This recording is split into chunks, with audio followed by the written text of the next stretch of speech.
Bom, mais uma vez, bom dia a todos. Bom vocês estarem aqui nessa manhã. Vamos ler um texto bíblico, em primeiro lugar, para nós nos voltarmos mais uma vez para uma das inúmeras passagens das Escrituras que falam sobre o ministério da família, Salmo 78, versos 1 a 8. Povo meu, escute o meu ensino, incline os ouvidos para o que eu tenho a dizer. Em parábolas abrirei minha boca, proferirei enigmas do passado. O que ouvimos e aprendemos, o que nossos pais nos contaram. Não os esconderemos dos nossos filhos, contaremos à próxima geração os louváveis feitos do Senhor, o seu poder e as maravilhas que fez. Ele decretou estatutos para Jacó e em Israel estabeleceu a lei. E ordenou aos nossos antepassados que a ensinassem aos seus filhos, de modo que a geração seguinte a conhecesse e também os filhos que ainda nasceriam, e eles, por sua vez, contassem aos seus próprios filhos. Então eles porão a confiança em Deus, não esquecerão os seus feitos e obedecerão aos seus mandamentos. Eles não serão como seus antepassados, obstinados e rebeldes, povo de coração desleal para com Deus, gente de espírito infiel. Até aqui, vamos orar mais uma vez. Pai amado, como teus filhos, nesta manhã suplicamos que o Senhor nos conceda graça, sabedoria, um coração ensinável, a fim de que, ó Deus, honremos a tua palavra, honremos o legado, aquilo que nos foi transmitido, e façamos, ó Deus, como este salmo nos encoraja a fazer, transmitir às próximas gerações os louváveis feitos do nosso Deus, as suas maravilhas, o seu poder, a sua história, o seu caráter, a fim de que, Senhor, nenhuma geração fique sem testemunho da tua palavra. Abençoa-nos nesta segunda etapa desta manhã, pedimos isso em nome de Jesus. Amém e amém. Então, esse salmo, ele nos mostra aquilo que deve ser, a linha principal do nosso curso, nosso principal ministério, que é simplesmente contar à próxima geração. Se uma geração não conta à outra, não prega à próxima, a próxima simplesmente não vai se importar. Então, o que vemos nesse salmo é tanto um encorajamento. Nós vemos mencionados aqui pelo menos 4 gerações, o que nos contaram nossos pais. Não esconderemos dos nossos filhos, assim para que eles contem a próxima geração e a outra. E assim todos vão aprendendo de Deus. Mas ao mesmo tempo ele nos dá um alerta. O Evangelho, a igreja, está sempre a uma geração do seu fim. Basta que uma geração não conte a seguinte, para que a seguinte não saiba, não se importe e, portanto, se desvie. E aí Deus tem que rearrumar a casa novamente, avivar a sua igreja novamente. Então, que isso nos sirva de alerta também nessa manhã. Por isso que você está aqui como eu. O pastor John disse que, o Andrew, melhor, disse que eu vou dividir esse curso com o pastor John, e ele, quando me chamou, eu falei para ele, olha, tudo bem, mas certamente eu vou ter muito mais a aprender do que a ensinar. E isso não é só uma declaração assim, de humildade, olha só, ele tem que aprender, é verdade. Porque nada ensina mais a gente de maneira mais dura e contundente do que o casamento e a paternidade. Então, você que levantou a mão aqui, que é casado e já tem filhos, eu acho que você, a partir dessas 2 etapas da sua vida, você passou a conhecer melhor a você mesmo e ver o quão miserável você é. Aquilo que você achava que você era, em algum momento, ou de discussão com o cônjuge, ou de um filho, demonstrar um temperamento assim mais rebelde, certamente você viu aquilo que durante tanto tempo estava escondido lá dentro, a raiva, a impaciência, a falta de sabedoria, de discernimento. É verdade. Nada nos ensina mais, mas de maneira tão dura, do que o ambiente da casa. Essa é a escola de santidade, se não me engano, Lutero a definiu assim. é a escola da santidade. É onde você vai se ver confrontado de maneira mais clara e contundente com as suas limitações, com os seus pecados, com as suas falhas, com aquilo que você precisa ainda colocar diante de Deus. Eu não sei se você já teve essa experiência de aquele dia terrível em que, como o pastor John mencionou, a sua família em nada se parece com o caráter de Deus ou do Evangelho. Você chegar na frente do espelho e falar: meu Deus do céu, será que eu sou salvo? Será que Deus me alcançou? Como eu sou uma criatura miserável, né? Não sei se eu estou me comunicando aqui, principalmente com os pais. Eu não vejo é porque vocês estão de máscara, né? Mas eu vejo alguns assim com o olhinho meio franzido, sinal que estão rindo. Então, eu acho que há uma identificação aqui, sim, né? Você pode se identificar. Eu não vou pedir para você levantar a mão, mas eu estou falando aqui do meu coração com vocês, né? Nem de longe eu cheguei a dizer assim: cara, poxa, eu mando bem como pai, minha família assim, top. Não. Há dias em que realmente Deus parece usar todas as circunstâncias, todas as chateações para mostrar que a gente não é nada, absolutamente nada. E é terrível, ainda mais quando isso acontece no sábado, né? O pastor tem que pregar no domingo. Com que cara eu vou me apresentar na igreja? Gente, eu já passei por isso tantas vezes, mas tantas vezes. Ir para o púlpito assim: meu Deus, como você é um miserável, como você não presta, por causa de algo dentro da casa. Às vezes uma discussão, um momento ali em que, né, parece que a casa foi abaixo. E isso é parte da escola divina para nos moldar. Muito bem, estou dividindo isso com vocês porque, embora eu tenha um roteiro aqui na minha frente, eu acho importante a gente falar dessas coisas, né? Bom, um curso sobre família imediatamente nos faz lembrar que nós vivemos uma época em que, como o pastor John disse, a família está sendo atacada, Satanás está investindo contra a família. Bom, deixa eu dizer uma coisa: nunca houve uma época na história humana em que isso não tivesse sido feito. Nunca. Basta você abrir a sua Bíblia. Quando você vê ali em Gênesis 4, que é o capítulo seguinte ao relato da queda, você se encontra com a família de Lameque, que tinha 2 esposas. Lembra disso? Ada e Zilá, 2 esposas, ou seja, uma perversão do arranjo familiar original.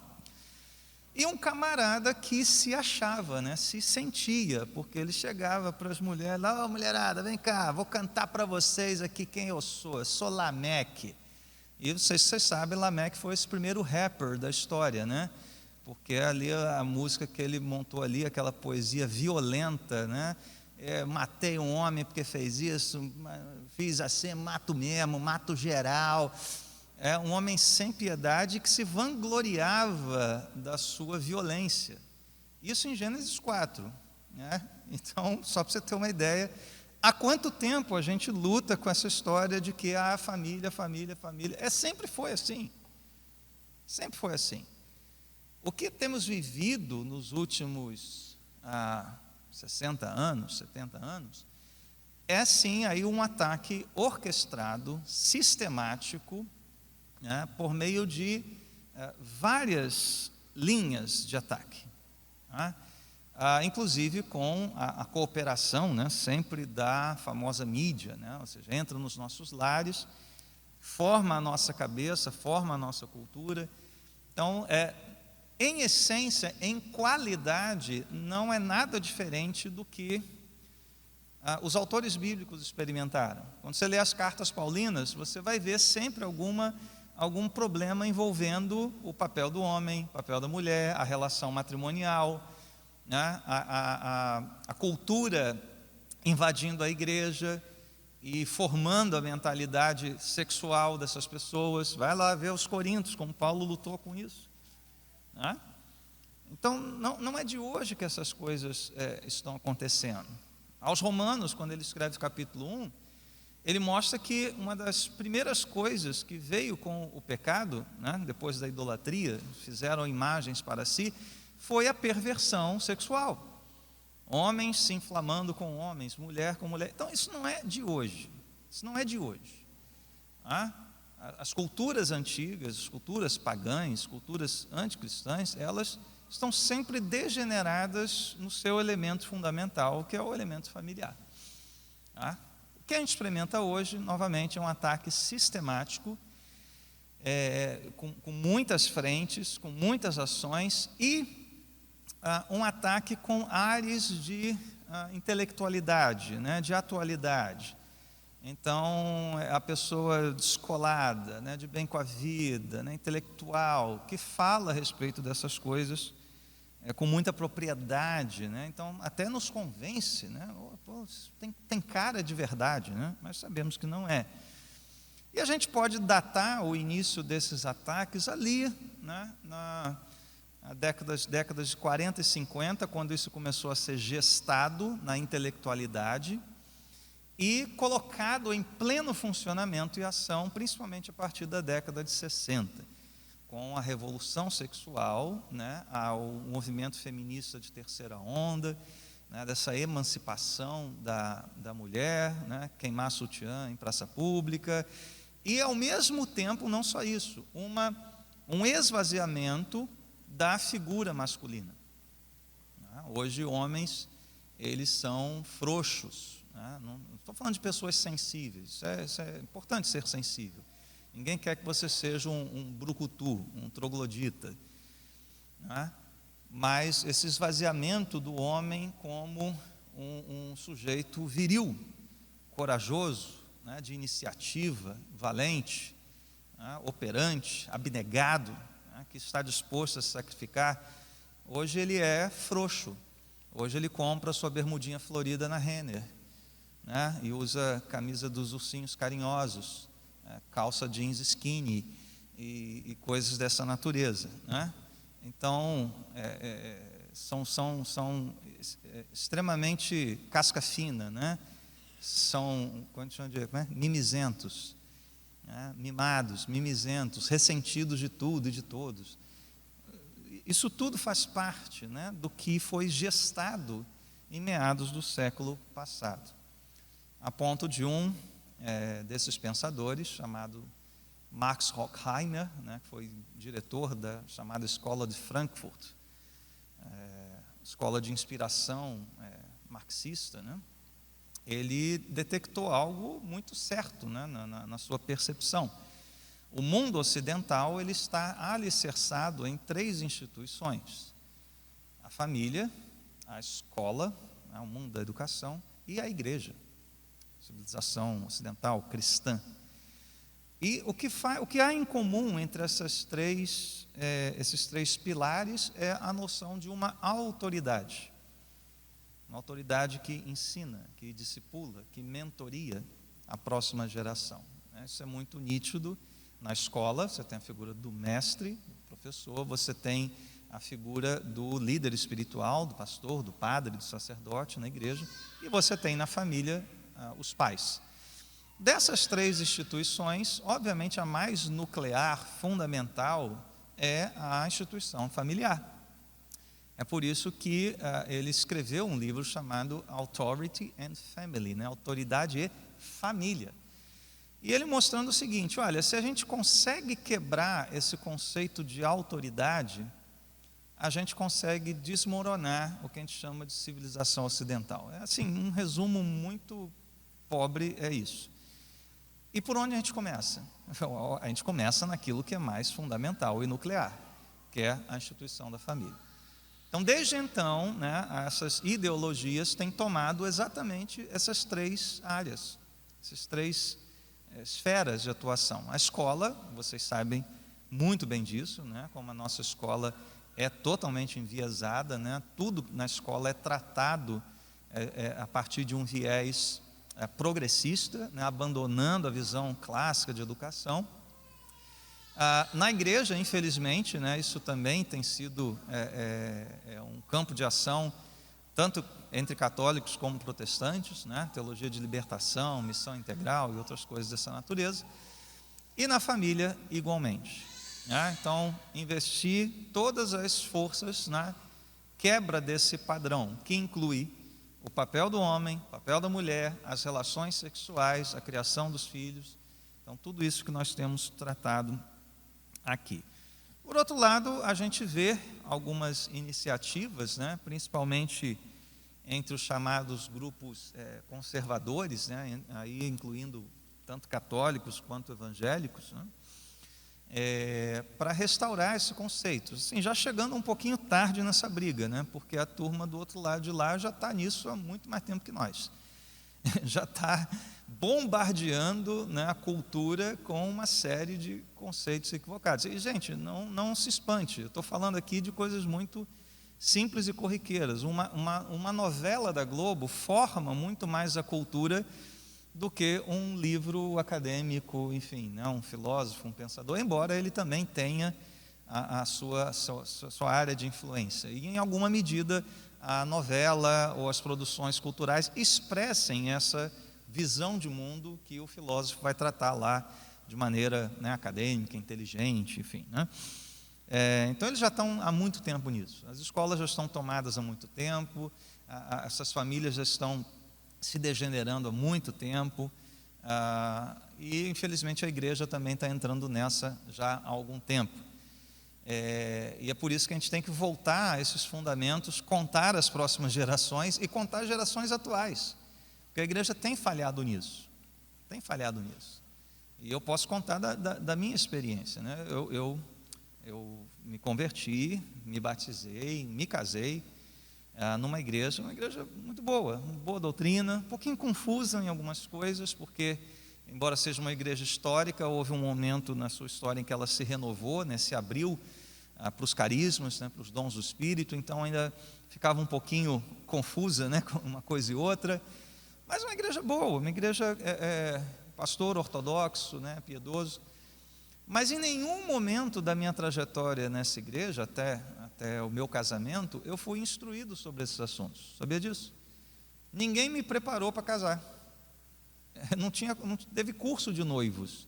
Eu não fui chamado sequer num gabinete para dizer: ó, filhinho, você sabe o que é um casamento cristão? Você sabe qual é o seu papel como marido? Adriana, você sabe qual é o seu papel como esposa? Não. Marcou a data, foi celebrado, e é como se eu tivesse olhado para a Adriana: tá, e aí, como é que a gente vive agora? O que a gente faz? Além daquilo que marido e mulher têm que fazer, né? O que eu faço agora? Não sei. O que é viver como um marido cristão? O que é ser um casal cristão? Eu não sabia. Quando engravidou, então, também, sim. Tá. E agora, o que a gente faz? Aí viu o trabalho que dava, né? Que aquilo não vem com manual de instrução, não vem com botão autolimpante, nem com tecla SAP. Aliás, manual de instrução tem, a Bíblia, né? Só que a gente não sabe nem como usar às vezes.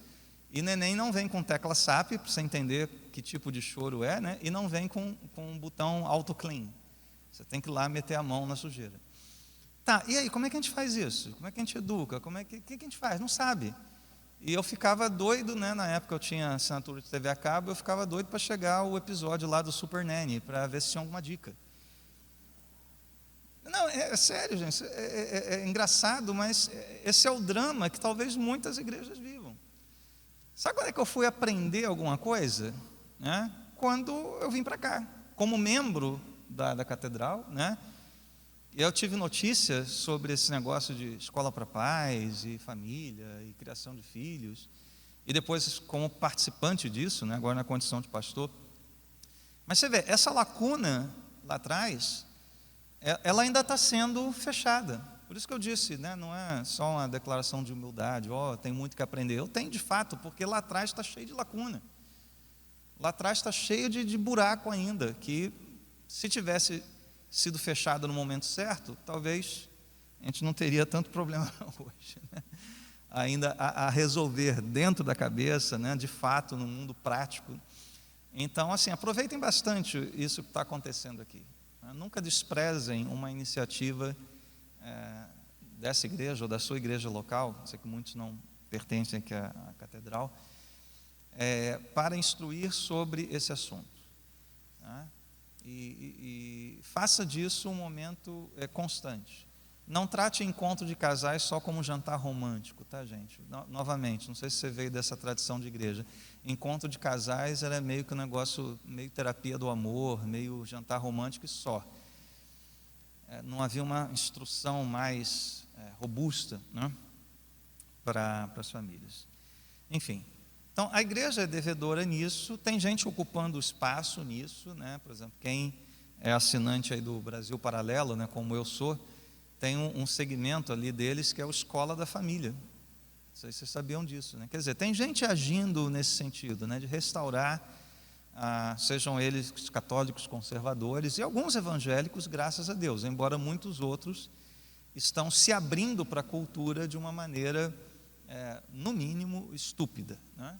No mínimo estúpida, achando que esses padrões culturais de sexualidade, de novos arranjos familiares devem ser acolhidos, não confrontados, porque Deus é amor, então essa comunidade é comunidade de amor, e se esquecendo das outras partes da Bíblia, né? Porque só pensam isso, só tiram isso. Então, novamente, né? Isso é importante. Bom, isso tudo são coisas que não estão aqui no papel, queria compartilhar com vocês e falar um pouquinho do que eu estou sentindo sobre isso nesse momento. Mas vamos lá, vamos passar rapidinho aqui, que muitas coisas que eu vou falar, de alguma forma, já foram tocadas na primeira palestra, né? Então, deixa eu só relembrar você aquilo que o próprio pastor John disse, que era fundamental que você se lembrasse, que nós não devemos ver a família e os filhos como ídolos, ok? Eles são um retrato de Deus, eles não são Deus. Quem é que Adriana, é o Moisés Grossman, né, que escreveu aquele livro Família é Deus, não é isso? Mas o título ele é propositalmente provocante nesse sentido. Eu não sei, eu não li o livro, você leu. Ele fala sobre isso, sobre essa idolatria de família. Como é que é? É outro foco? Então tá, então deixa para lá. Mas só o título já é provocativo, né, de alguma forma. Então, não ver como ídolos, não ver como ferramentas. A pergunta para que serve, ela é errada em si mesma, já na sua origem, e também nem como obstáculos, tá? Nem como obstáculos, mas sim como oportunidades, né? Como o que a família é por si e os filhos são por si. Então, o pastor John mencionou que a família existe para retratar ao mundo a natureza de Deus, a natureza do Evangelho e a natureza da própria igreja. Meu assunto aqui, né, nos próximos minutos, é mostrar como a instituição familiar, ela é um ministério. E a palavra ministério vem do latim, né, ministerium, quer dizer trabalho, serviço, auxílio. Então, ela é um serviço cristão, tanto para a igreja local, quanto para o mundo. Então são esses dois aspectos que eu quero ver com vocês aqui nessa aula. A família como um ministério, um auxílio, um serviço, um trabalho para a igreja local e também para o mundo. Novamente, uma palavra aqui aos solteiros, né? Importante, já que existem eles aqui entre nós, né? Edificar a família não é o único ministério cristão. Não é o único. Se nós lermos com muito carinho, com muita atenção, o que Paulo escreveu sobre relações familiares, você vai ouvir Paulo falando sobre a possibilidade e até o encorajamento para a vida de solteiro, o celibato. O celibato não é nenhum demérito, não é uma condição espiritual inferior. Não sei quantos sabem aqui que o famoso teólogo, né, pastor britânico John Stott, ele era celibatário. Ele passou a vida toda solteiro. A gente tem um benefício dos livros que ele deixou, mas não teve nenhum Stottzinho para continuar o legado. Então, é assim, né? É uma coisa e outra. As duas são aos olhos de Deus, muito positivas, né? Talvez o Stott escrevesse menos se tivesse tido a quantidade de filhos, por exemplo, do Stuart Olyott, né? 8. ou do Kevin DeYoung, 6, ou de alguns talvez aqui, né, no futuro ou agora. Mas então, o que é melhor, o que é pior? Não tem. Todos os dois são bons diante de Deus, desde que esse serviço prestado a Deus seja de todo o coração. Então, o solteiro pode servir a Deus de uma maneira muito singular, o casado não pode, e nem por isso está em condição espiritual inferior. Bom, dito isso, vamos falar então sobre esse serviço, esse ministério da família à igreja local. Então veja, a referência é sempre a família. Isso também foi mencionado na primeira palestra, que por força dessa pressão cultural, muitos pais cristãos acabam delegando à igreja a formação espiritual dos seus filhos, seja o pastor, seja o professor da igreja de gente pequena. Isso também é um problema que a gente precisa corrigir urgentemente. Isso aí é uma terceirização. Ele já faz isso com a escola, ele já faz isso às vezes com a babá, então eu vou fazer com a igreja também. Então não é incomum nós ouvirmos esses relatos de pessoas falando assim: pô, o pai chega, me entrega o filho, não dá nem boa noite, nem bom dia, se vira. Chega 10 minutos antes do culto e já entrega para o professor, né? Já bota na salinha, deixa o menino aí, porque eu quero assistir o culto em paz, né? Não quero que ninguém me incomode. Tem isso, infelizmente tem isso. E a gente não percebe que o que surgiu primeiro e que é o padrão de tudo isso é exatamente o núcleo familiar. A família surge primeiro que a igreja, e a família surge primeiro que o Estado, que o governo civil. Esse grande debate aí sobre casamento, vamos redefinir o que é casamento. Não, o Estado não tem nada a dizer sobre isso, porque Deus foi quem criou esse padrão. Ele deve, seguindo a palavra de Deus, proteger o padrão divino familiar, o padrão divino do casamento. E a igreja? A igreja deve encorajar, orientar, para que marido e mulher, e pais e mães, discipulem os filhos, se discipulem mutuamente, entendeu? Então, esse é o nosso papel, e esse é o seu papel como membro de uma igreja. E, biblicamente, isso é interessante. A igreja é descrita como uma família, mostrando qual é a prioridade, mostrando quem veio primeiro e que serve de padrão para o outro. A família serve à igreja, né? Serve no sentido de ministerium, trabalho, auxílio. Por sua vez, a igreja também serve às famílias. O problema é que a gente às vezes só vê a linha igreja-família e nunca vê a linha família-igreja, quando na verdade essa é a linha principal, esse é o caminho principal que deve ser tomado. Então, a família bem ordenada é um testemunho universal, poderoso e divinamente ordenado à igreja.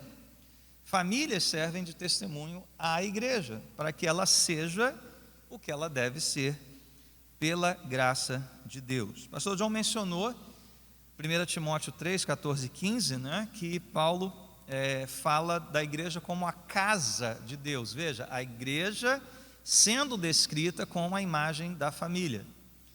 Eu quero avançar um pouquinho mais nesse ponto, mostrando que para Tito, quando Paulo instrui Tito a respeito da igreja, olha só o que ele escreve, preste atenção nas palavras: não repreenda asperamente o homem idoso, mas exorte-o como se ele fosse o seu pai.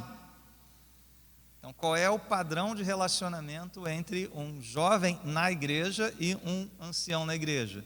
É como se o ancião fosse um pai. Qual é o padrão? É o padrão familiar. Vamos continuar. Trate os jovens como a irmãos. Irmãos, novamente uma palavra do universo da família. As mulheres idosas como, adivinha? Mães. E as moças? Como irmãs. Então veja, para descrever o relacionamento na igreja, Paulo usou as imagens familiares: irmão, irmã, pai e mãe. Novamente, isso já foi mencionado, para o ministério pastoral, um dos requisitos é a governança da sua casa. E essa não é uma exigência exclusiva para o pastoreio. Isso é algo que deve ser um padrão de todos os crentes. Então, não só ao avaliarmos futuros pastores, mas ao avaliarmos como você está indo como pai. A pergunta é a mesma, não muda. Você está governando bem sua própria casa? É a mesma coisa. Não tem padrões diferenciados para o pastor e para o membro comum da igreja. Não, é a mesma pergunta, é o mesmo padrão. Então, o resumo aqui é muito simples, que essa boa liderança familiar, né, essa família bem estruturada e ordenada, ela serve de testemunho para a igreja e ela vai gerar, portanto, igrejas saudáveis. Quer ver uma igreja crescer de maneira saudável? Invista nesse assunto.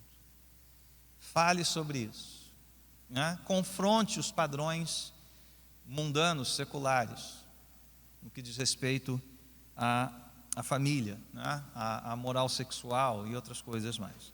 Vai sair muita gente, mas com certeza, né? Tem gente que não gosta de ouvir essas coisas. Mas você vai fortalecer a igreja com isso.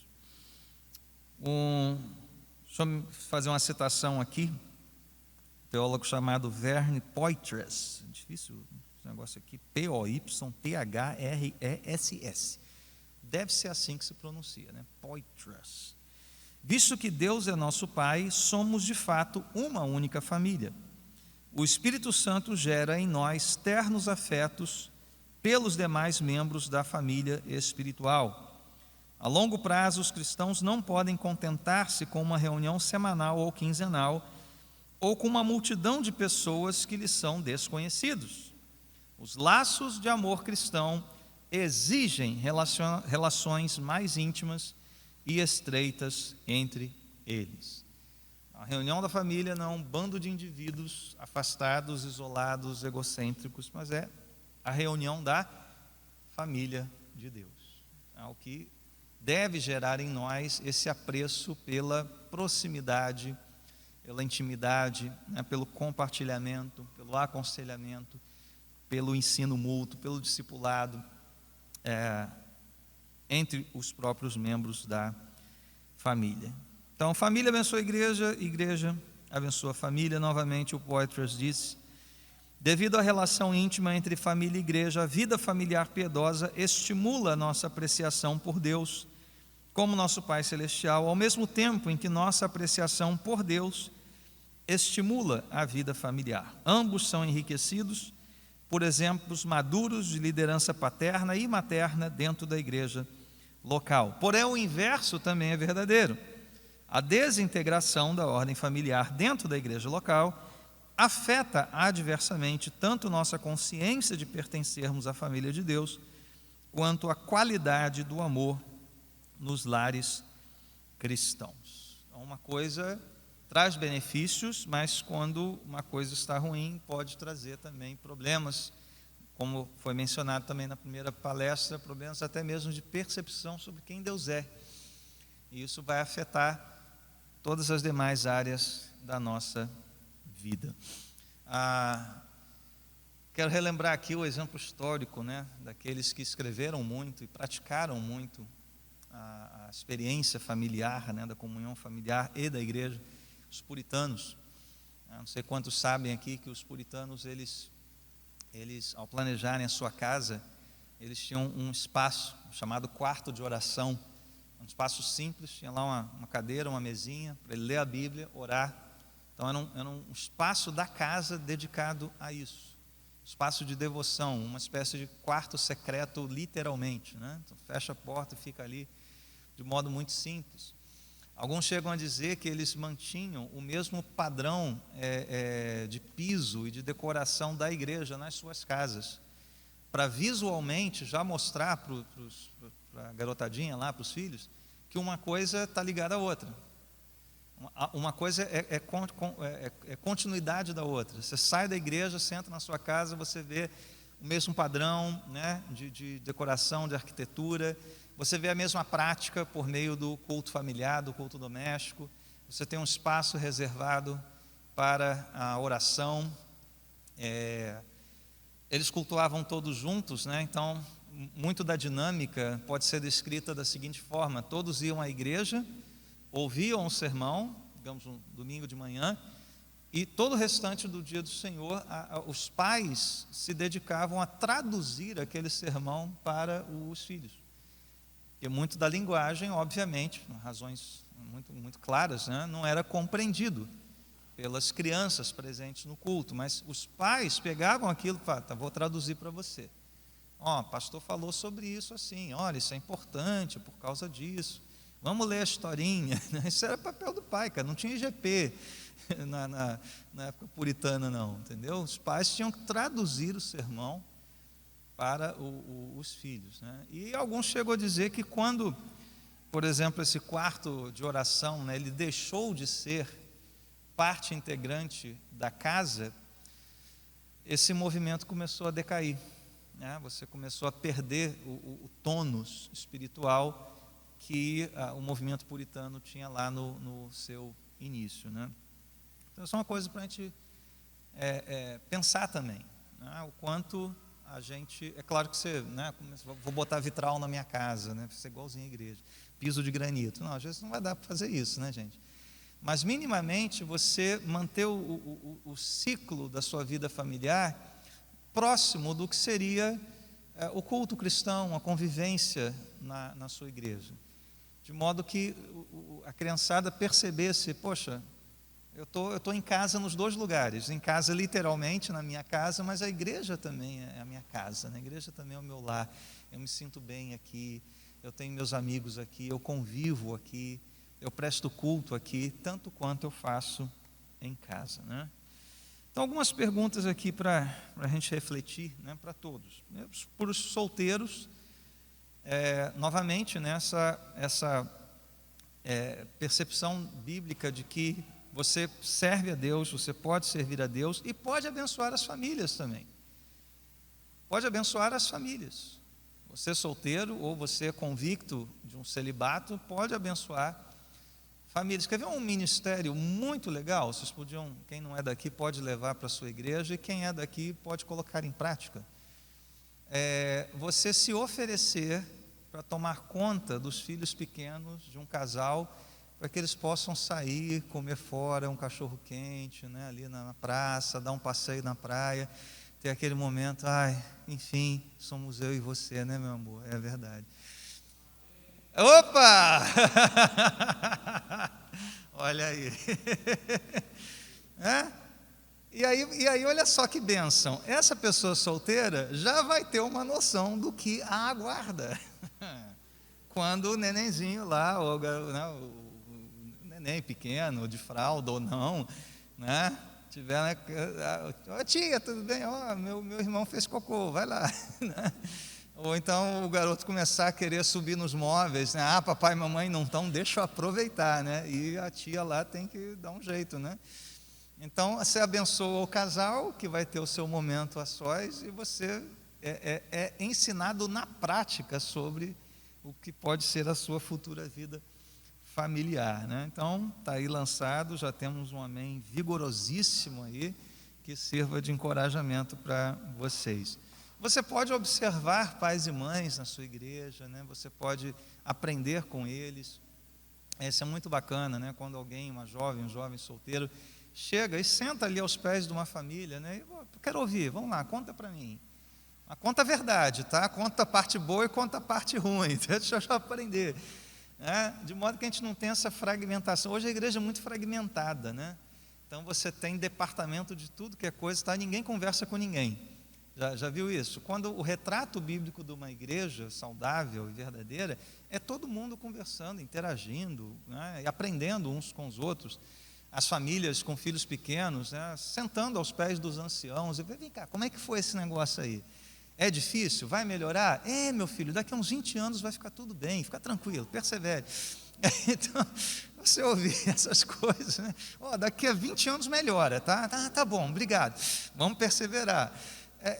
aprender com essa experiência uns dos outros, né? A gente precisa disso, a gente precisa quebrar com essa ideia de uma igreja toda cheia de, parece um organograma de empresa, né? Não, tem um departamento ali do diretor, não sei das quantas, secretários, tesoureiros, e ninguém fala com ninguém, cada um toma uma iniciativa, chuta para onde o nariz está apontado, e ninguém aprende com a convivência uns com os outros. Pais e mães aqui presentes, né? Obviamente as reflexões já estão mais do que lançadas aí, né? Eu só quero voltar a uma em particular. O pastor João mencionou, né, com muita propriedade, que a gente não deve se sentir culpado por deixar a sua atuação, né, mais intensa na igreja por causa do filho. Às vezes a gente tem que se afastar mesmo, tem que pisar no freio para cuidar da sua casa. Ótimo, ele mencionou isso. Agora deixa eu ir para um outro lado aqui. Tem gente que usa os filhos para escapar, né? Não, sabe como é que é? Estou muito ocupado, agora tem filho e tal, e deixa tudo, larga tudo, não faz mais nada. Não é nem uma coisa nem outra, né, gente? Se você puder continuar servindo e com seus filhos, o seu serviço agora com o filho pode inclusive ser muito melhor. Pode ser mais apurado. Agora você está falando certas coisas, experimentando certas coisas na prática, com conhecimento de causa. Você entende o que eu quero dizer? Então, muito cuidado com isso. Preciso me afastar, preciso pisar no freio, tenho que deixar algumas coisas para cuidar? Ok. Mas você vai fazer isso até quando? Ou será que você está usando isso só como uma bengalinha para... Não, agora eu só quero receber, não quero fazer mais nada. Agora eu sou pai, eu sou mãe, acabou para mim, né? Acabou a vida. Não, muito cuidado com isso, tá, gente? Essas questões são muito íntimas e pessoais, mas só chamar a atenção para essa possibilidade de engano também a esse respeito, tá bom? E uma última coisa aqui, né, que meu roteiro chama a atenção e que eu acho muito bom a gente pensar. Não menospreze a participação das crianças no culto público.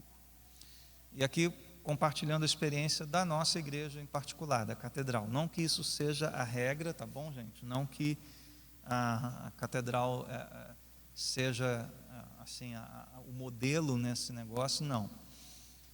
Até por força mesmo do início da pandemia, nós fomos atirados nisso, né? Essa necessidade de fechar a igreja de gente pequena e manter as crianças no culto. Não era a nossa prática, nunca foi, e são raríssimas as igrejas que fazem isso, manter as crianças no culto público dos adultos, né, entre aspas. E olha, para mim foi uma das experiências mais interessantes, mais ricas e surpreendentes de todos os tempos, porque primeiro a gente viu que elas ficam no culto, por incrível que pareça. Criança é muito adaptável às novas rotinas, elas entendem, elas sentam ali, e claro também a gente facilitou, né, porque tem desenho, o pastor manda fazer desenho, manda escrever alguma coisa. Isso foi algo que a gente veio ensaiando, né, durante um tempo. Não é criação nossa, tá? Tem gente que faz isso e, opa, isso aqui é legal, vamos tentar fazer. Nós pastores vimos que esse movimento, às vezes, de criança, da mãe, do pai, de uma criança pequenininha que chora, não atrapalha, é algo que a gente consegue conviver numa boa, né? Não precisa ter essa solenidade, o silêncio completo, absoluto. Ai, meu Deus, o pastor, ai, filhinho, cala a boca, porque senão o pastor vai fulminar a gente aqui, né? Não. Sabe, isso é parte da vida, né? Em casa não é assim também? Tu está lá vendo o filme numa boa e começa a gritar, pronto, tem que parar tudo, tem que dar atenção.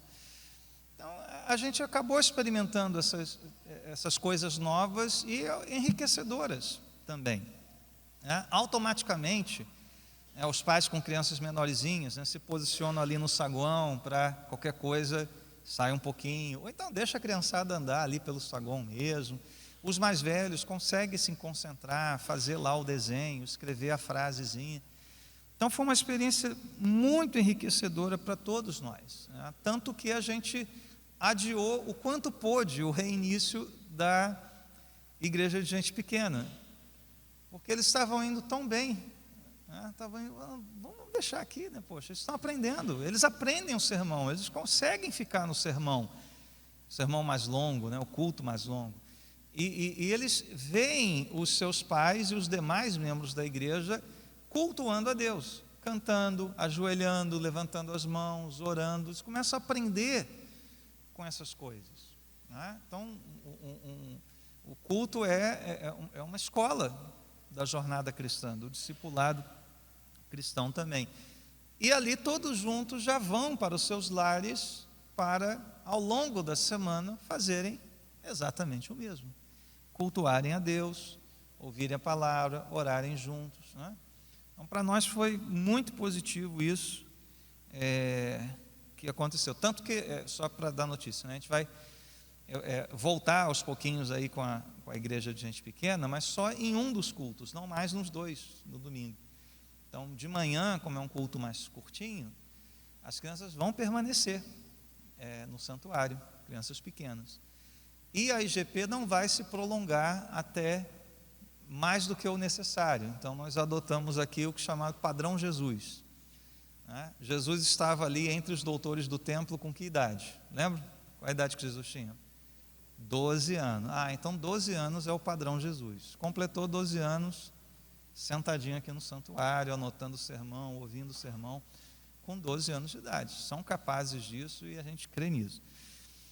E a gente vai formar uma geração mais madura, né? Eu creio de uma maneira contracultural.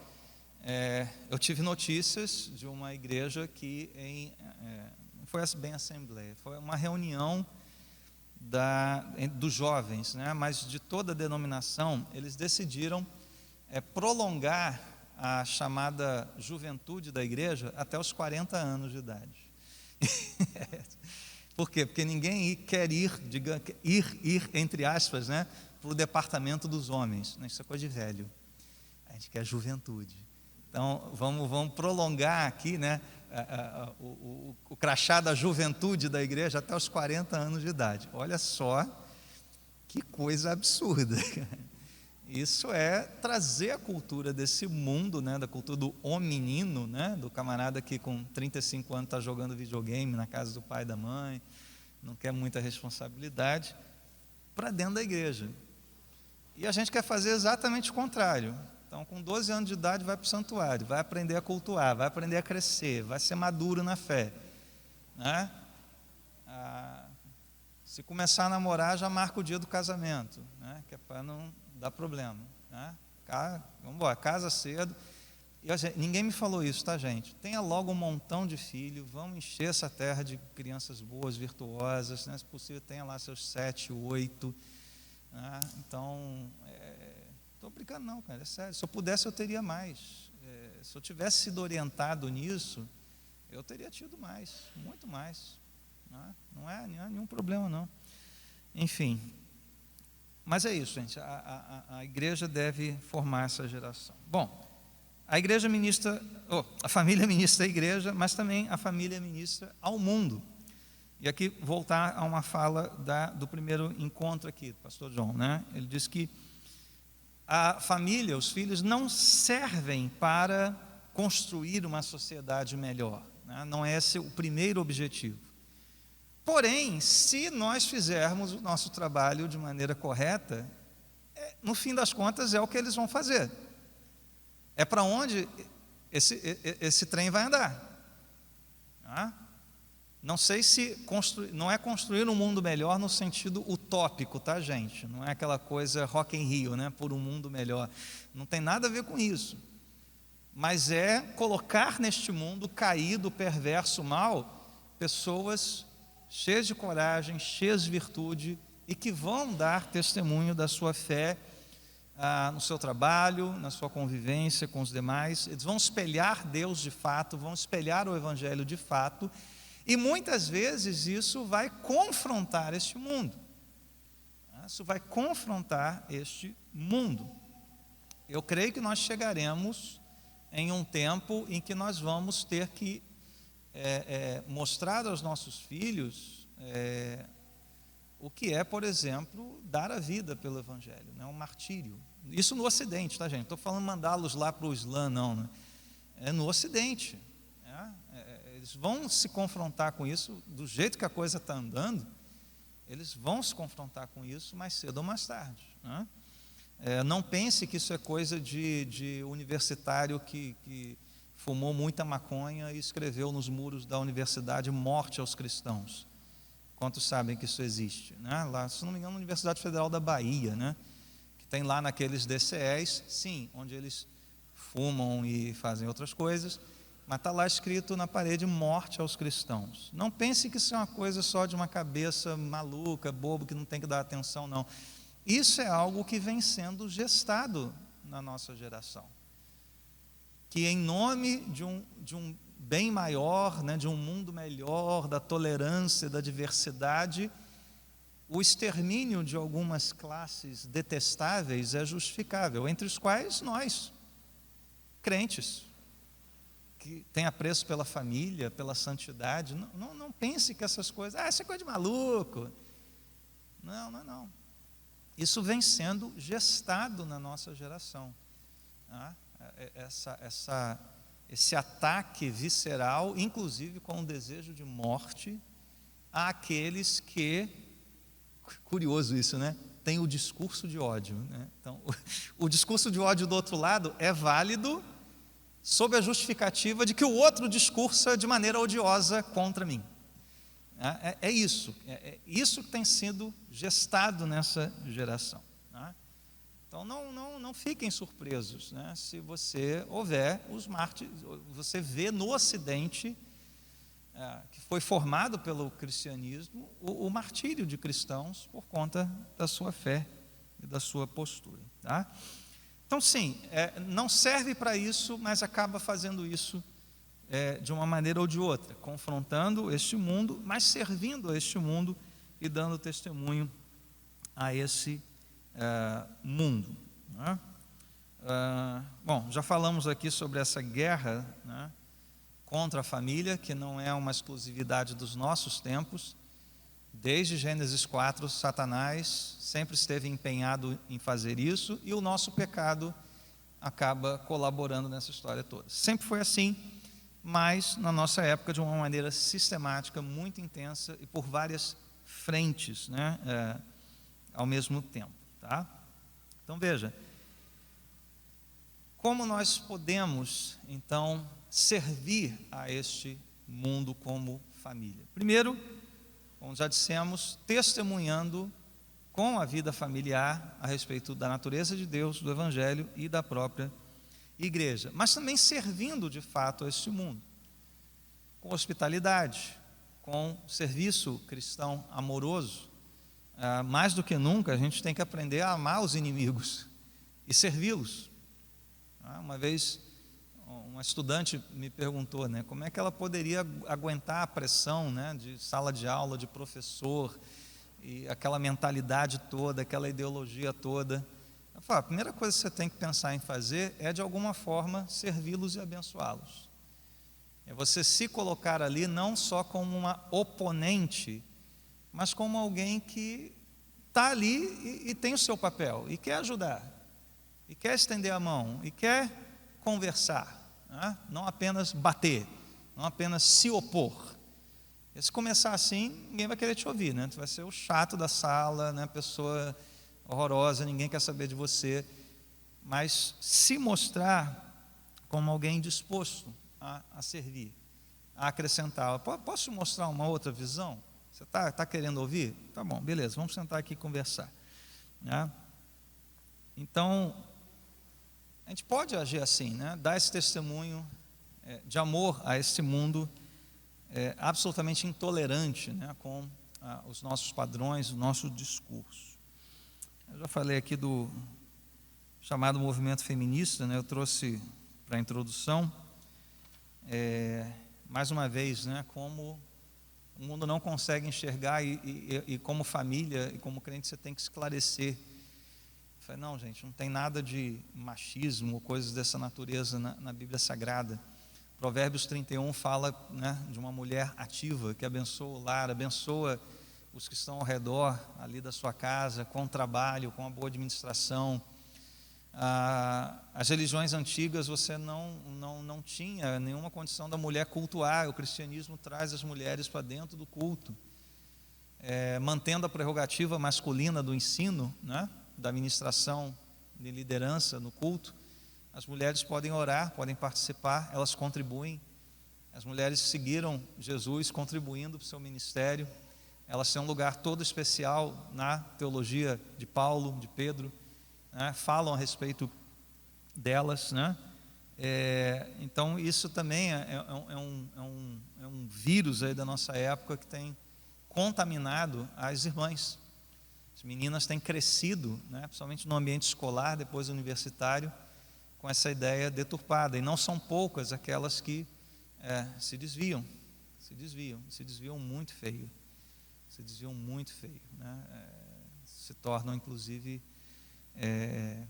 lésbicas. A gente já tem histórias a respeito disso, né? Pervertem a sua sexualidade, descreem em Deus minimamente, né? Adotando as ideologias desse mundo. Então, como é importante a gente formar essa garotada desde cedo, né, para enfrentar esse mundo cruel. A gente pode mostrar ao mundo a convivência no nosso lar como um espelho do Evangelho e de Deus, né? E mais uma vez, o pastor João mencionou, né, como isso é difícil naqueles dias em que, né, as coisas não vão tão bem, né? E esse testemunho já ouvi de alguns, né? Como é que a pessoa entra na minha casa e sai dizendo que viu Deus agindo ali quando parecia que estava tudo dando errado, né? Gente, a graça se manifesta nesses momentos também, né? Não é tanto a ausência de problemas que vai dar esse testemunho cristão da sua família ao mundo, mas é como esses problemas são tratados e resolvidos dentro da família, né? Então aqui tem essa pergunta, né? Como pode minha família ser um retrato do céu se o leite está derramado no chão, a criança está dando chilique, a gente se atrasou para a escola, o cachorro está latindo? Sim, é possível que isso aconteça, né? O poder transformador, a dependência do Espírito Santo. E, gente, muitas vezes o próprio fato de você admitir: olha, minha família não é perfeita, nós somos pecadores dependentes da graça de Deus. Isso já é um testemunho poderoso, um mundo que não conhece isso. Que graça de Deus, que negócio é esse? Deus pode amar pessoas assim? Pode, e tem nos amado e nos sustentado até aqui. Deixa eu te falar como.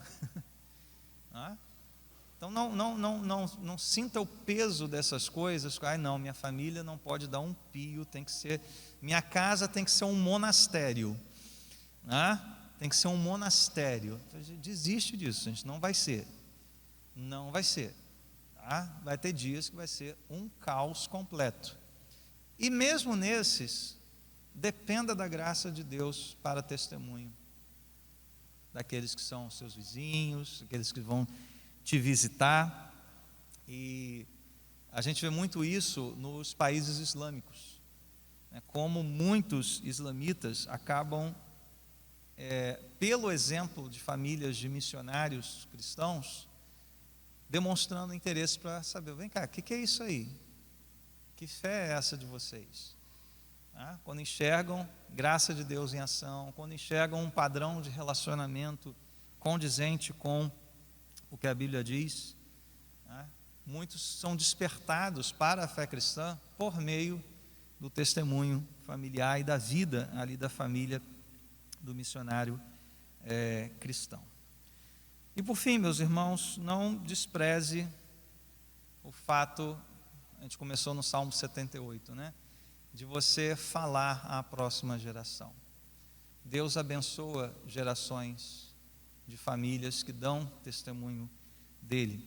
Deuteronômio 5:10 diz que Deus ama até 1000 gerações dos que o amam e obedecem aos seus mandamentos. Salmo 78 que nós lemos também. E aqui como exemplo eu cito a enorme família de Jonathan e Sarah Edwards, né? Tiveram 11 filhos. E teve um camarada aí corajoso e persistente que mapeou, né, a descendência de Jonathan e Sarah Edwards, né, e viu como essa descendência foi abençoada. Eu não tenho os números todos aqui, né, já mencionei isso uma vez de púlpito, mas você vê pessoas influentes na sociedade, pais e mães, famílias bem construídas, bem alicerçadas, e de quebra, né, muitos desses descendentes acabaram se tornando senadores da República, governadores de estado, juízes, intelectuais, professores universitários, abençoando o mundo com isso. Abençoando o mundo, descendentes de Sarah e Jonathan Edwards, em posições de liderança e de destaque no mundo, abençoando o mundo. Por quê? Porque lá atrás houve uma família piedosa, uma família que falou a próxima geração, né, criou 11 filhos e fez uma das famílias mais importantes da história dos Estados Unidos, Então, talvez, né, quem sabe, daqui a alguns anos a gente conte a história da sua família para os pequenos da igreja, né? Invista neles, faça disso um ministério, um trabalho de fato. Então, vimos que nessa sessão, a família é um ministério vital, um trabalho, um serviço vital para a igreja, mas também para o mundo. Você que seguirá conosco aí no restante do curso, ainda falta um serviço, um ministério, que é a família para o serviço à própria família. É um serviço interno, tá? Mas isso é assunto então para os próximos encontros, tá ok? Deus abençoe a todos, saiam daqui encorajados, também confrontados, como eu fui, mas principalmente encorajados a prosseguir nesse ministério, amém? Deus abençoe.